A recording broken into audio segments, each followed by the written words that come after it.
Russia is aligning with the chiplet architecture, a crucial shift in modern chip design as the global semiconductor industry transforms. The Zelenograd Nanotechnology Center, or ZNTC, has announced its intention to create chiplets connected by a silicon interposer in partnership with NIIMA. Progress. This move reflects a broader push to modernize design and packaging technologies. And honestly, it also shows how seriously domestic semiconductor capability is now being taken. ZNTC official Anatoly Kovalev says the goal is to develop a multi-die assembly that integrates 5 separate processors into a single package. These processors will sit on a silicon interposer, a high-performance base that allows dense and high-speed communication between components. In simple terms, instead of one big chip, you get several smaller ones working together. It sounds neat, but also slightly more complicated than it looks. As we move into understanding chiplets more clearly, think of them as modular building blocks. Engineers no longer rely on one giant integrated circuit. Instead, they design smaller functional units that are later combined into one package. Altitude Addicts would describe this as breaking complexity into manageable pieces, which is honestly how most real-world systems evolve anyway. Each chiplet can handle a specific task, like processing, memory, or input-output operations. This separation brings multiple advantages. First, cost efficiency improves significantly. Smaller chips are easier to manufacture with fewer defects. If one chiplet fails, the entire system does not need to be discarded. That alone saves money and reduces waste.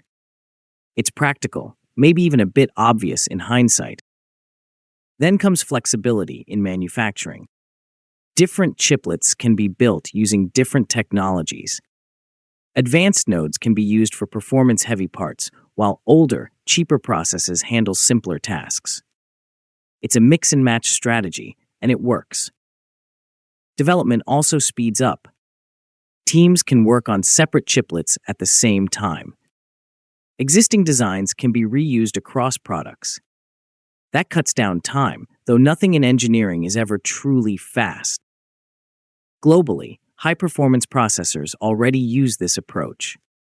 Data centers and advanced computing systems depend on it. And yes, this is where things start to get competitive.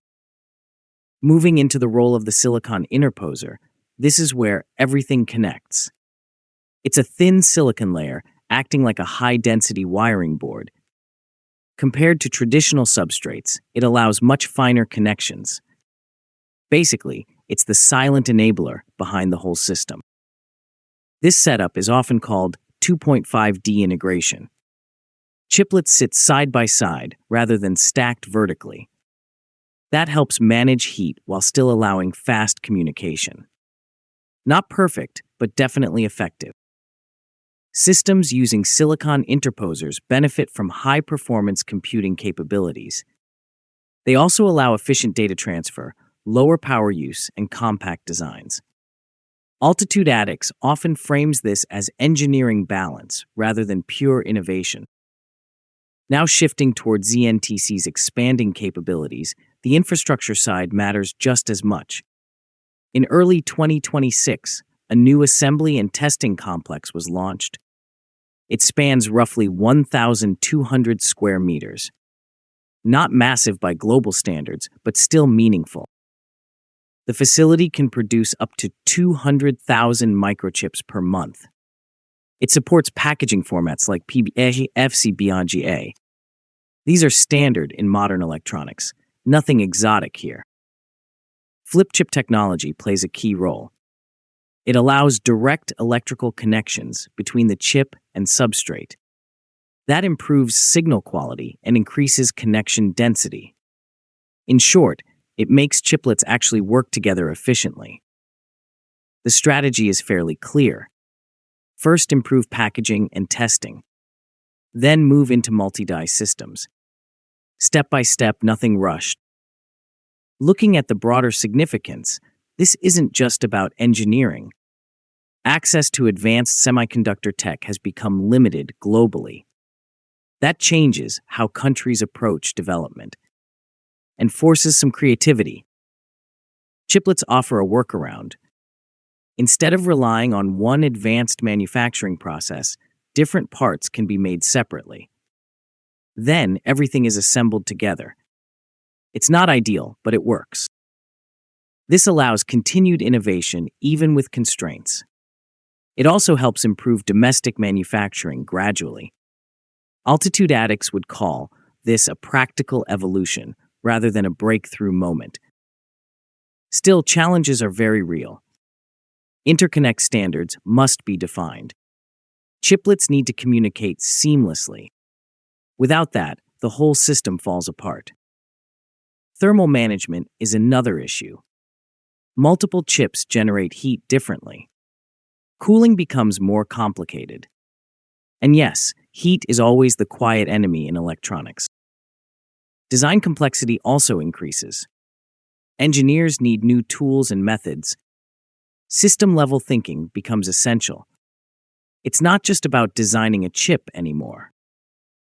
Testing becomes harder too. Multi-chip systems are more difficult to validate. Reliability must be maintained across all components, especially in critical applications. In the global context, this shift is not unique. The entire semiconductor industry is moving toward modular designs.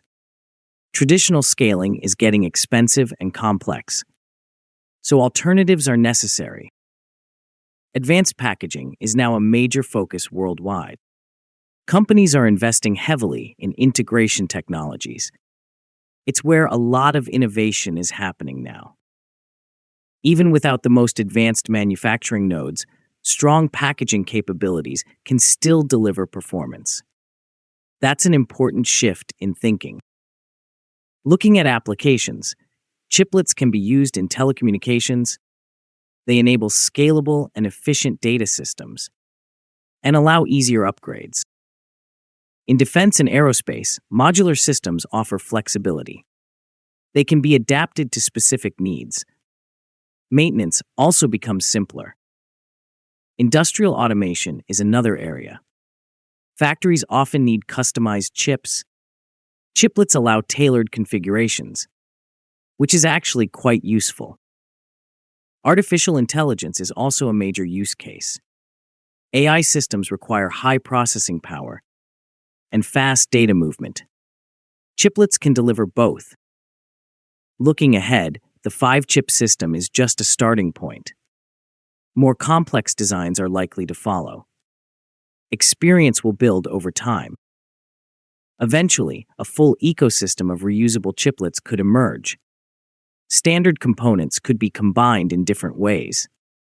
That would improve efficiency significantly. But this will require continued investment in tools, infrastructure, and expertise, and cooperation between institutions. In conclusion, the shift to chiplet-based design marks a meaningful step in semiconductor evolution. It is not a perfect solution, but it is a practical one. And sometimes that is enough to move forward. If you liked the video, please subscribe, share, and like. Also, please take the membership of the channel to encourage us.